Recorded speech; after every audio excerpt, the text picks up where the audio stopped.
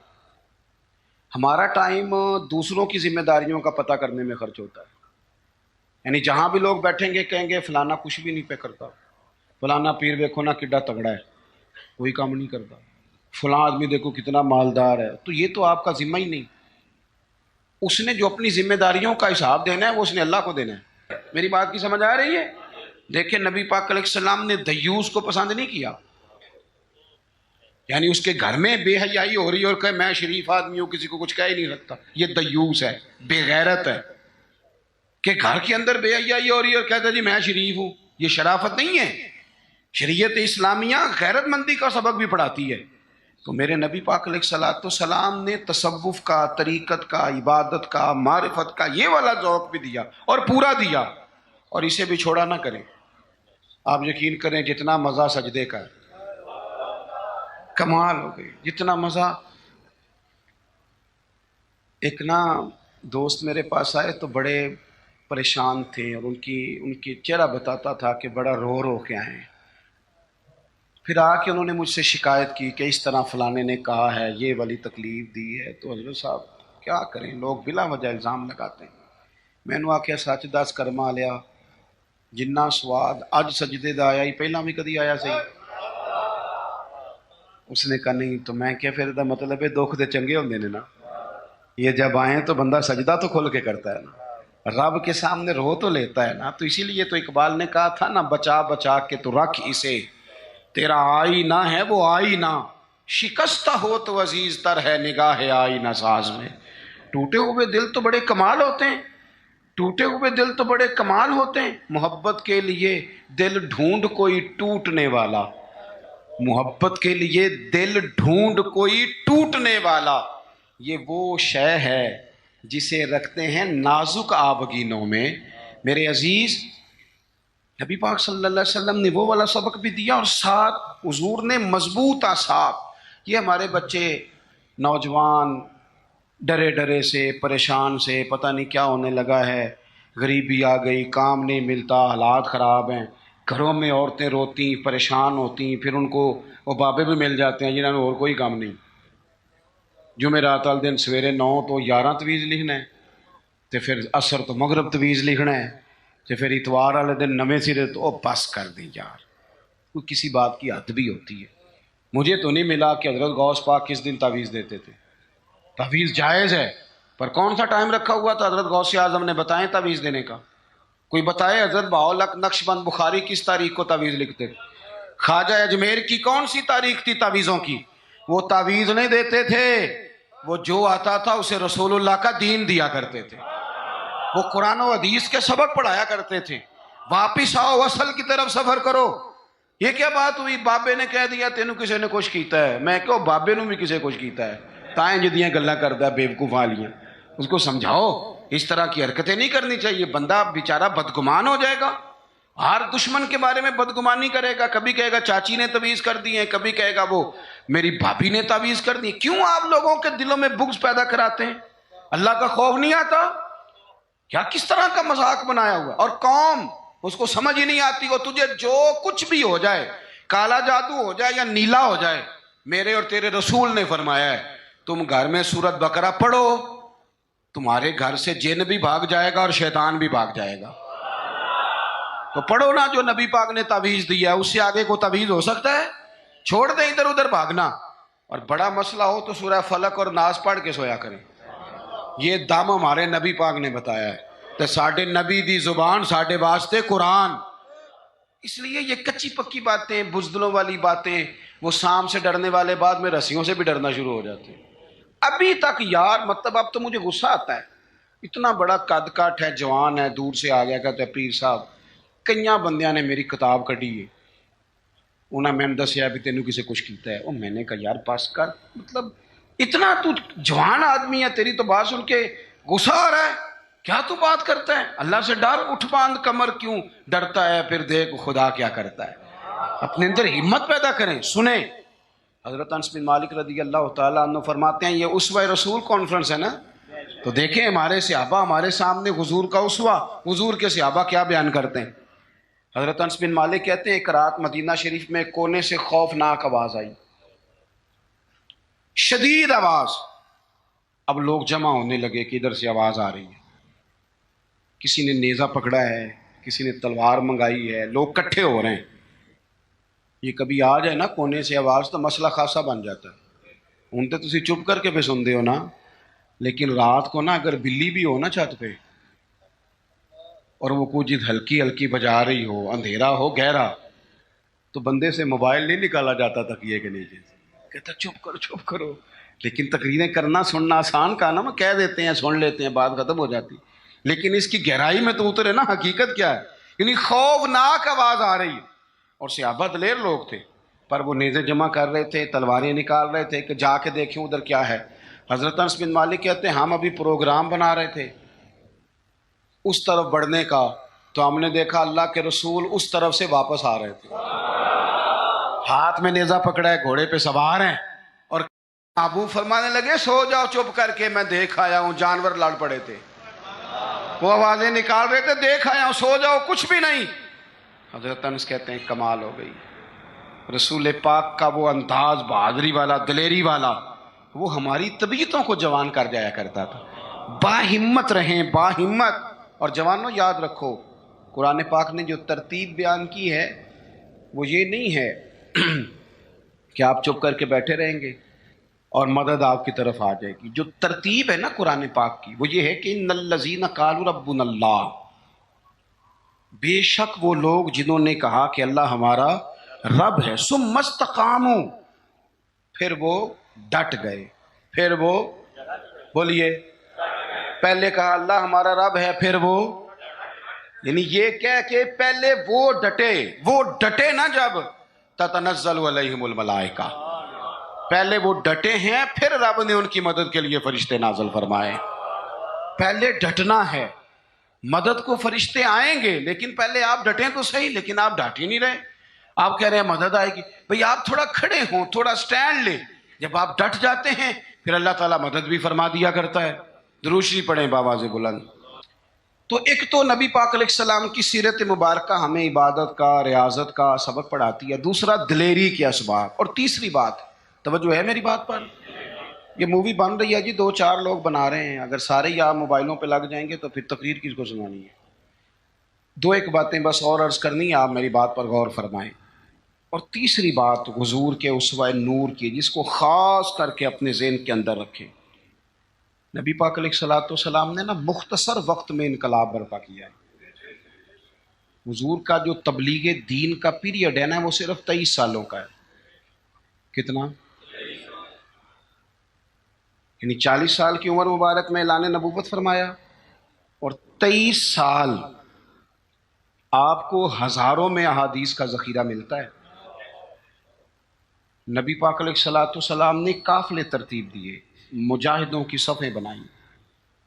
اس سارے عرصے میں حضور نے مسجد کی تعمیر فرمائی، رسول پاک نے اپنے صحابہ کرام علیہم رضوان کے دکھ اور سکھ میں شرکت فرمائی، حضور نے حج فرمایا، نبی پاک نے صدقات و خیرات کیے۔ اتنی ساری باہر مصروفیات، کافروں منافقوں کی سازشوں کے پردے کھول کر صحابہ کو بتایا کس طرح ان سے نمٹنا ہے۔ لیکن یہ سارا کہہ کہ حضور نے اپنے گھر والوں سے یہ نہیں کہا کہ میرے پاس ٹائم کوئی نہیں۔ یہ سارے کام بھی ہوتے رہے، اور حسن حسین حضور کے کندھوں پر سواریاں بھی فرماتے رہے، گھر میں بھی پورا ٹائم دیا رسول کریم، محبت فرمائی۔ یعنی اپنے اوقات کار کو اپنی ذمہ داریوں پہ لگایا۔ اسوہ حسنہ ہمیں یہ سبق دیتا ہے کہ اپنا ٹائم اپنی ذمہ داریوں پہ خرچ کریں، ادھر ادھر ٹائم نہ ضائع کریں۔ ہمارا ٹائم دوسروں کی ذمہ داریوں کا پتہ کرنے میں خرچ ہوتا ہے، یعنی جہاں بھی لوگ بیٹھیں گے کہیں گے فلانا کچھ بھی نہیں پہ کرتا، فلانا پیر دیکھو نا کڈا تگڑا ہے، کوئی کام نہیں کرتا، فلاں آدمی دیکھو کتنا مالدار ہے۔ تو یہ تو آپ کا ذمہ ہی نہیں۔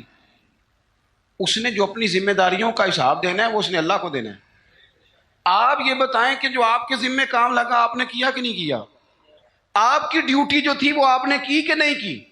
جب ہم سارے اپنی اپنی ڈیوٹیاں کرنے لگ جائیں گے نا تو میرا یہ خیال ہے چھوٹے صحیح کام کرنے لگ جائیں تو بڑوں کو بھی خیال آ ہی جاتا ہے۔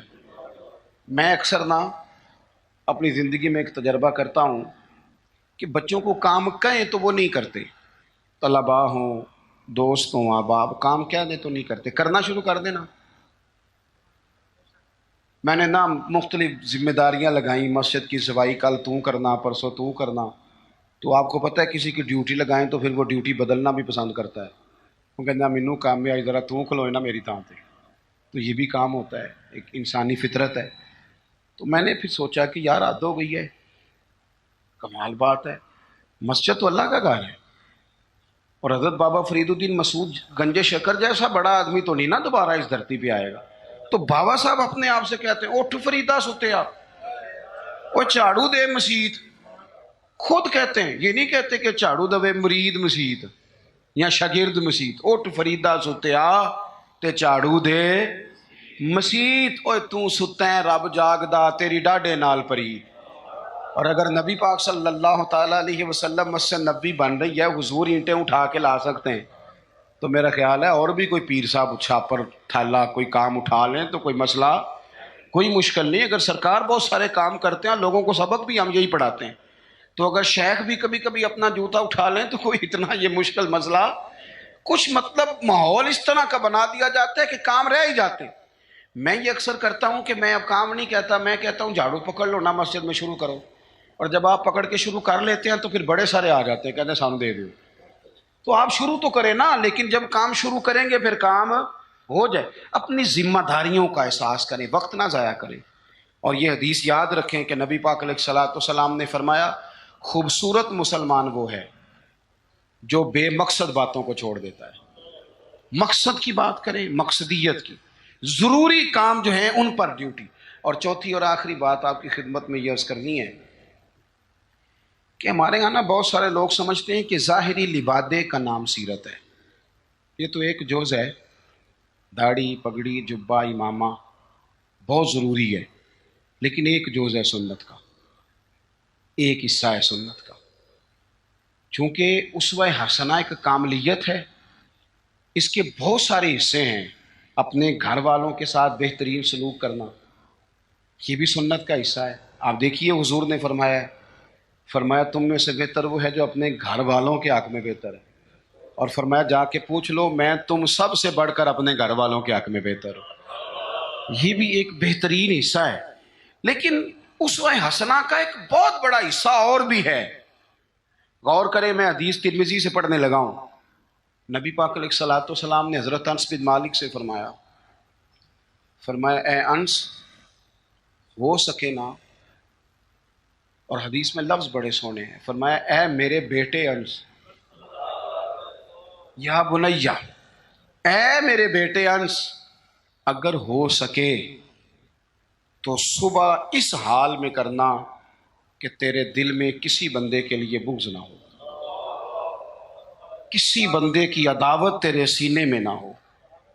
پاک ہوویں تے پاک ہی ملدا ہی، تے بنا پاکوں پاک نہیں ملدا، تے سارے جسم دے دھون دے نالوں اکو تولا ہے ٹکڑا دل دا۔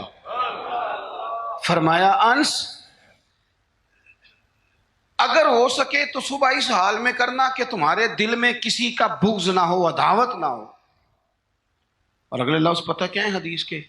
حضور فرمانے لگے یہ میری سنت ہے، دل صاف رکھنا یہ میرا اسوہ ہے، یہ میرا طریقہ ہے۔ ایک بہت بڑا حصہ دین کا دلوں کی صفائی ہے، یہ حضور نے فرمایا یہ میرا اسوہ ہے۔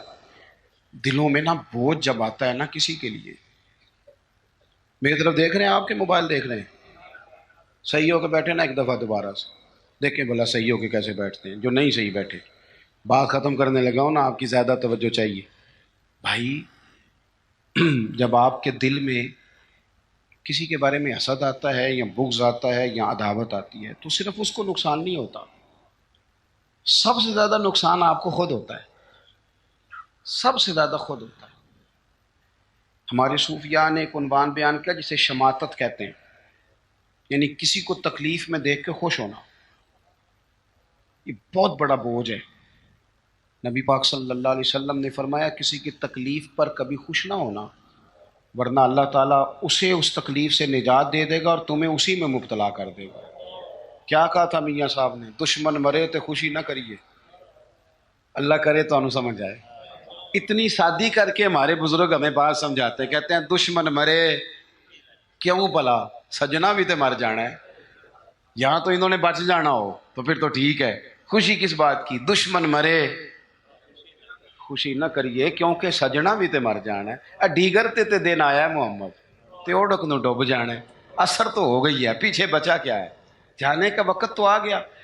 دل کے اندر بوجھ نہیں، آپ تنگ ہو جائیں گے، ورنہ ہر وقت اسی کے بارے میں سوچیں گے اپنا کام رہ جائے گا۔ نکل آئیں اس معاملے سے بالکل آزاد، دل صاف، جو کر رہا ہے وہ اللہ کو حساب دے لے گا۔ اور اگر کبھی کسی کے لیے کرنا بھی ہو تو یہاں اسے دعوت دیں دین کی، یہاں اس کے لیے دعا کریں۔ ہم ساری زندگی لوگوں کو ڈسکس کر کے گزار دیتے ہیں، اپنی طبیعت سے بوجھ اتاریں۔ حسد، بغض، عداوت، کینہ، یہ سب بوجھ ہیں، یہ آپ کے دل کو وزنی کر دیں گے۔ آپ مشکل درویش کہتے ہیں ویسی کسی دے کچھ بھی نہیں لگ دے تے نہ کوئی ساڈا دردی۔ اور حضرت بابا صاحب نے کہا تھا اٹھ نہ بھولیا، وہ چلو اتھے بسیے جتھے بس دینی ساری انے، نہ کوئی ساڈی ذات پچھانے نہ کوئی سانو منے، ورنہ بندہ مشکل میں آ جاتا ہے۔ آپ یقین کریں اگر بندے کو مسئلہ بن جائے نا، میری طرح کے لوگوں کو مسئلہ بن جاتا ہے، وہ تسی استقبال کرن نہیں آئے، تسی ہار لے کے کھڑے نہیں ہوئے، تو پتہ نہیں ماں بدولت آ رہا ہے۔ میں نے دیکھا ہے کہ جناب اتنی خستہ حالت ہو جاتی ہے، اور یہ کئی سیاسی سماجی لوگ، میں علاقے کا بڑا ہوں، میں یہاں سیاسی آدمی ہوں، میں سماجی، وہ بیچارے جلسہ سنن آ جان نا سرکار دی محفل، تو وہ بھی پیچھے بہ کے نہیں سن سکتے، وہ پہ تون اچھی کر کے نقیب نو دس دینے میں آ گیا ہوں، تیری مہربانی کر کو میرے نام دا بھی اللہ کسی طریقے۔ تو یہ تو دکھ ہے اندر کا، یہ تو آپ کو چھوٹا کر دے گا۔ بڑا تو بڑا ہی ہوتا ہے، وہ یہاں بیٹھے پھر بھی بڑا ہی ہے، وہاں بیٹھ جائے تو پھر بھی بڑا ہی ہے، صدر ایوان صدر میں ہو پھر بھی صدر ہے، اور اپنے گھر چلا جائے تو پھر بھی، یہاں کسی چیز کا افتتاح کرنے آ جائے تو پھر بھی۔ تو یہ بوجھ اتار دیں، حضور نے فرمایا یہ بھی میرا اسوہ ہے، اتار پھینکے آپ یقین کریں آپ روٹین کی زندگی جئیں گے، آپ سکون میں آ جائیں گے۔ ہماری کئی دفعہ شان ہوتی کوئی نہیں میری طرح کے بندے کی، لیکن وہ خود ہی اپنی شان بنا لیتا ہے، خود بخود ہی بنا لی، خود بخود ہی ارادہ کر لیا، خود بخود ہی کہہ لیا میری، اس سے نکل آئیں۔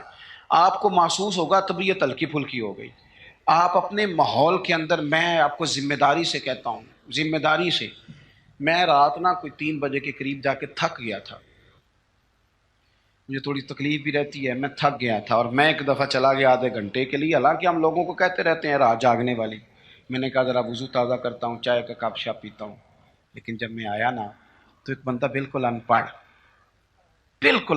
اس کو میں دیکھ رہا تھا، وہ مغرب سے نفل پڑھ رہا تھا، تو اس بندے کا چہرہ دیکھا، اس کی کیفیت دیکھی، اور اس کے سجدے کا ذوق دیکھا۔ وہ کئی بار جڑے جوڑ کر کے پڑھ دینے وہ بڑے شوق نہ پڑھ دینے، تو وہ اس کا جب انداز دیکھا نا تو مجھ سے بڑے لوگ کہتے ہیں، پر میں نے پھر اس کے کان میں جا کے کہا، میں کیوں سجنا میرے لیے دعا کری؟ کہتے پیر صاحب میں کراؤں، میں کہ میں تینوں دلوں پہ آنا رسم نہیں پہ ادا کرتا، میں تیری کیفیت دیکھتا ہوں۔ تو مطلب تھوڑا سا ایسے نا، مطلب بہت سارے لوگ ایسے ہیں جن کو میری طرح کے لوگ باتیں کرتے رہ جاتے ہیں، اور وہ سن کے رب زیادہ کر لیتے ہیں، وہ سن کے اللہ اللہ زیادہ کر لیتے ہیں۔ عمل کا رستہ اختیار کریں، یہ حضور کا اسوہ ہے، اپنے دلوں کے اندر وسعت پیدا کریں۔ ہمارے درویش ہمیں کہتے ہیں 14 طبق میرے دلے دے اندر تے میں تمبو وانگوں تاڑے ہو، دل دریا سمندروں ڈونگے کون دلا دیا جانے ہو۔ نبی پاک صلی اللہ علیہ وسلم کی حدیث ہے، مسلم میں، طبرانی میں، حضور نے فرمایا آؤ میں تمہیں پچھلے زمانے کے ایک ایماندار نوخیز ولی اللہ کی بات سناؤں۔ پچھلے زمانے، حضور نے فرمایا پچھلے زمانے میں ایک بادشاہ جادو کے زور پہ حکومت کرتا تھا۔ جب وہ ایک جادوگر اس نے رکھا ہوا تھا تو جادوگر اس کو جادو بتاتا، وہ جادو کے زور پر حکومت کرتا۔ جادوگر بوڑھا ہو گیا تو کہنے لگا بادشاہ کوئی نوجوان میرے پاس بھیج دے، اب میں بوڑھا ہو گیا ہوں، میرا پتہ کوئی نہیں کب مر جاؤں۔ ایک نوجوان کی ڈیوٹی لگائی، بڑا زیرک سمجھدار، اپنے رعایا میں سے چن کے جو ذہین فطرت مزاج بچہ تھا وہ اس نے لگایا۔ اللہ کے محبوب علیہ الصلوۃ والسلام فرماتے ہیں بچہ جادو سیکھنے لگا، وقت گزرنے لگا، بچہ جب جادو سیکھنے جاتا تو رستے میں ایک راہب بھی تھا جو انجیل جانتا تھا، وہ اللہ اللہ سکھاتا، لوگوں کو حضرت عیسیٰ علیہ السلام کی تعلیمات سے آگاہ کرتا۔ اس نے دیکھا کہ یہاں بھی لوگ اکٹھے ہیں، تو وہ بچہ اس راہب کے پاس بھی اٹھنے بیٹھنے لگا۔ اب جب اس کے ساتھ اس کی گفتگو بڑھنے لگی تو اس کو باتوں میں لذت آنے لگی۔ اس نے راہب نے پوچھا کہ تو کون ہے اور کس طرح سے آیا ہے، کیا تیرا معاملہ ہے؟ اس نے کہا جی میں جادو سیکھنے جاتا ہوں، آپ کی باتیں مجھے بڑی اچھی لگتی ہیں۔ اس نے کہا دین سیکھ، جادو سیکھنے والے کافر ہو جاتے ہیں، قرآن و دین سیکھنے والوں کو اللہ کامل ایمان عطا فرماتا ہے۔ فرمایا یہ سیکھ۔ بچہ بیٹھنے لگا، اس کے پاس آنے لگا، باتیں دل میں گھر کرنے لگی۔ ایک وقت آیا کہ مسلمان ہو گیا، اور مسلمان کیسے ہوا؟ بچہ کہتا ہے میں تجربہ کر کے ہوا۔ اب میں تھوڑا سا وقت جادوگر کے پاس بھی جاتا اور باقی سارا وقت وہاں بیٹھتا۔ میں ایک دن جا رہا تھا تو رستے میں اژدہا تھا، بہت بڑا سانپ تھا، رستہ روک کے کھڑا تھا۔ یہ حضور نے بیان کی حدیث، نبی پاک صلی اللہ علیہ وسلم فرماتے ہیں، بچہ کہتا ہے کہ رستے کے اندر سانپ ہے، رستے بند ہے، لوگ چھتوں درختوں پہ چڑھے ہیں، راش ہے۔ کہتے چھوٹا سا روڑا میں نے اٹھایا تو میں نے کہا اللہ اگر جادوگر سچا ہے تو اسے مار دے۔ چھوٹا سا روڑا میں نے پھینکا، اژدہا کوئی نہ مرا۔ پھر چھوٹا روڑا اٹھایا، میں نے کہا اللہ اگر وہ عالم سچا ہے تو اسے مار دے۔ اب جب میں نے روڑا مارا تو اژدہا مر گیا۔ میرے اندر سے گواہی آئی نہیں دین کی باتیں سچی ہیں، نہیں قرآن کی باتیں اسلام سمجھانے کے لیے عرض کر رہا ہوں، اگرچہ اس دور میں انجیل تھی، اللہ رسول کی باتیں اچھی ہیں۔ کہتے میں مسلمان ہو گیا، اب میں نے راہب کے پاس ہی رہنا شروع کر دیا، جادوگر کے پاس چھوڑ دیا اس بچے نے آنا۔ بادشاہ پوچھتا کہاں زیادہ وقت گزارتے ہو تو وہ بات گول کر دیتا، وقت تیزی سے بڑھنے لگا۔ اللہ نے اس نوجوان میں طاقت پیدا کر دی، اب وہ اس کے اندر نا اللہ نے توانائی روحانیت پیدا کر دی، ابھی جوان ہے، 14-15 سال عمر ہے۔ اللہ نے اب جو بیمار بھی آتا وہ دعا کرتا تو اللہ صحت عطا کر دیتا، جو بھی آتا۔ بادشاہ کا ایک درباری تھا، بادشاہ کو پنکھا جلتا تھا، وہ اندھا ہو گیا، کوئی ایسی تکلیف آئی کہ نابینا ہو گیا، بڑے علاج کرائے شفا نہیں ہوئی۔ کسی نے اس بچے کا پتہ بتایا کانوں میں، اس کے پاس گیا تو بچہ کہنے لگا شفا تو ہو جائے گی پر کلمہ پڑھنا پڑے گا، مسلمان ہونا پڑے گا، جس پیغمبر کا میں غلام ہوں تجھے بھی بننا پڑے گا، دین پہ عمل کرنا پڑے گا، اللہ شفا دیتا ہے۔ اس نے کہا تو مجھے کلمہ پڑھا، مجھے شفا دے، میں تیار ہوں۔ اس نے کہا شفا تو اللہ دیتا ہے۔ اس نے اللہ تبارک و تعالیٰ کا ذکر کر کے دعا مانگی، یہ مسلم شریف میں حدیث ہے، طبرانی میں موجود ہے۔ اللہ نے اسے شفا دی، اس نے کلمہ پڑھنا شروع کر دیا۔ یہاں ایک نقطہ لکھا ہے ہمارے علماء نے، کہتے ہیں جب اللہ ولایت عطا کرتا ہے نا تو یہ سفید بالوں والے کا حصہ نہیں ہوتی۔ اگر جوانی میں کوئی آدمی توبہ کر کے تصوف کے راستے پہ چلتا ہے تو سب سے زیادہ ولایت اللہ اسے عطا فرماتا ہے، سب سے زیادہ ولایت اس کے پاس ہوتی ہے۔ ابھی اس کے بال کالے ہیں، چڑھتی جوانی ہے، دعا کی تو اللہ نے، اور حدیث پاک میں موجود ہے کوڑے آتے تو شفا یاب ہو جاتے، اندھے آتے تو شفا یاب، برس والے آتے تو اللہ سے دے، جوان ہے۔ بادشاہ کے پاس وہ واپس گیا، وہ جو آدمی جس کی آنکھیں ٹھیک ہوئی تھی، بادشاہ نے پوچھا کہ کیسے شفا ملی؟ تو کہنے لگا میرے رب نے شفا دی ہے۔ بادشاہ سجدے کراتا تھا، اپنے آپ کو منواتا تھا معاذ اللہ، کہنے لگا میرے علاوہ کون رب ہے؟ اس نے کہا وہی رب ہے جس نے تجھے پیدا کیا ہے، اور وہی رب ہے جس نے مجھے اندھے کو آنکھیں دی ہیں، وہی ہے میرا مالک۔ کہا اچھا تو مجھے نہیں مانتا؟ کہا نہیں میں اپنے رب کو مانتا ہوں۔ بادشاہ نے اسے سزا دی، ستایا، اس نے بچے کا پتہ بتایا، پھر بچے کو بلا کے ستایا تو اس راہب کا پتہ بتایا، راہب بھی قتل ہو گیا، نابینا بھی قتل ہو گیا۔ بادشاہ نے کہا سپاہیوں سے اس بچے کو لے جاؤ اور پہاڑ کی چوٹی پہ جا کے نیچے پھینکو تاکہ مر جائے۔ بچہ پہاڑ کی چوٹی پہ گیا تو ہاتھ اٹھا کے کہنے لگا یا اللہ میرے لیے نہیں اپنے لیے، میرے لیے نہیں اپنے لیے انہیں اپنی قدرت کے جلوے دکھا، میرے لیے نہیں۔ اللہ کے بندے اپنی جان بچانے کی دعائیں نہیں مانگتے، اپنے لیے انہیں اپنی قدرت کے جلوے دکھا۔ یہ دعا مانگی، جتنے لوگ ساتھ آئے تھے وہ سارے زمین پہ گرے اور سب مر گئے، پہاڑ سے گر کے مر گئے۔ بچہ واپس سیدھا بادشاہ کے پاس کہنے لگا لو بھائی میرے رب نے مجھے بچا لیا ہے۔ جوان کا ایمان دیکھو، میرے رب نے مجھے، بولو میرے اللہ نے مجھے ایمان کی گواہی دے رہا ہے، میں بچ گیا ہوں، تو جھوٹا ہے، میرا رب سچا ہے۔ اس نے کہا لے جاؤ اس کو دریا میں، کشتی میں بٹھاؤ، بیچ دریا کے جا کے دھکا دے دو۔ بیٹھے کشتی میں، دریا کے بیچ گئے، اور جب جا کے وہاں اس کو دھکا دینے لگے تو اس نے کہا اللہ میرے لیے نہیں اپنے لیے، انہیں اپنی قدرت کے جلوے دکھا۔ بس ایک طوفان سا آیا، جتنے سپاہی ساتھ آئے تھے ڈوب کے مر گئے۔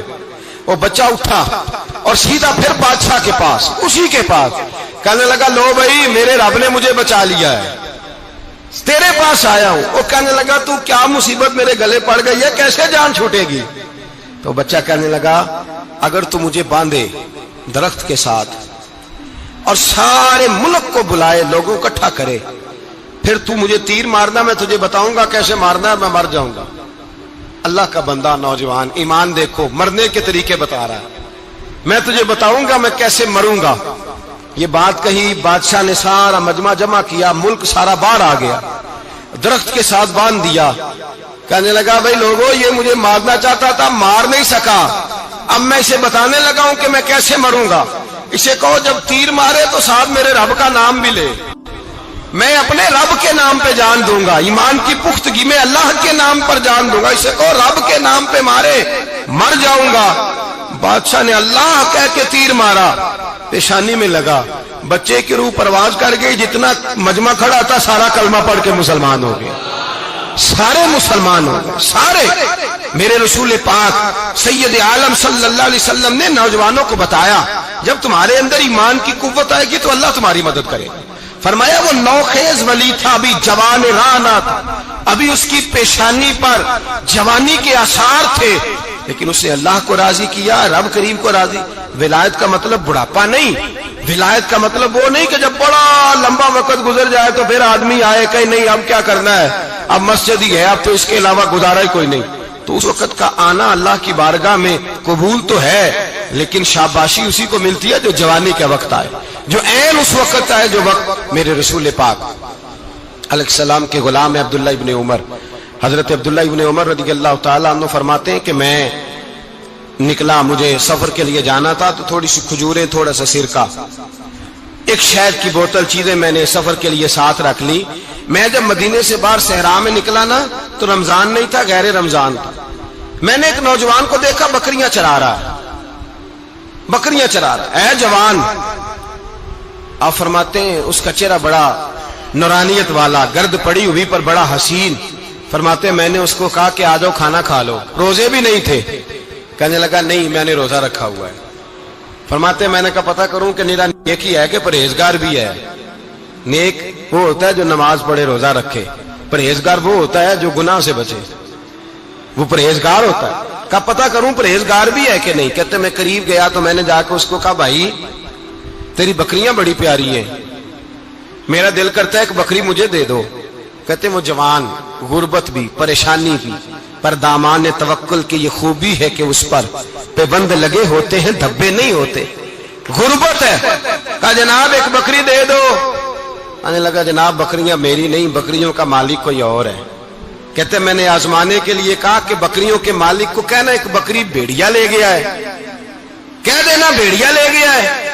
تو کہتے اس نے میری طرف دیکھا، گرد سے اس کے بال اٹے ہوئے، آنکھوں میں روشنی، چہرے پہ اطمینان، لب و لہجے میں ایمان کی طاقت، نوجوان۔ کہنے لگا حضور بکریوں کے مالک کو تو کہہ دوں گا بھیڑیا لے گیا ہے، جب عرش کا مالک پوچھے گا تو کیا جواب دوں گا، اللہ کو کیا جواب دوں گا؟ کہتے ہیں میں کانپنے لگا، اس کی بات سن کے واپس آیا، جو کام نکلا تھا وہ چھوڑا، واپس لوٹ آیا۔ میں نے پتہ کیا کس کا غلام ہے، پتہ چلا فلاں آدمی کا ہے۔ کہتے میں نے پہلے غلام خریدا، پھر پتہ کیا تیرے پاس بکریاں کتنی ہیں؟ اس نے کہا 400۔ کہتے میں نے مالک سے ساری بکریاں خریدی، پھر غلام کو بلایا، پھر وہ بکریاں تحفے میں دی، تحفے میں۔ کہنے لگا حضور یہ سارا کچھ مجھے کیسے ملا؟ میں نے کہا تیرا ایمان بڑا پختہ تھا تو میرے رب نے تجھے انعام عطا فرمایا ہے۔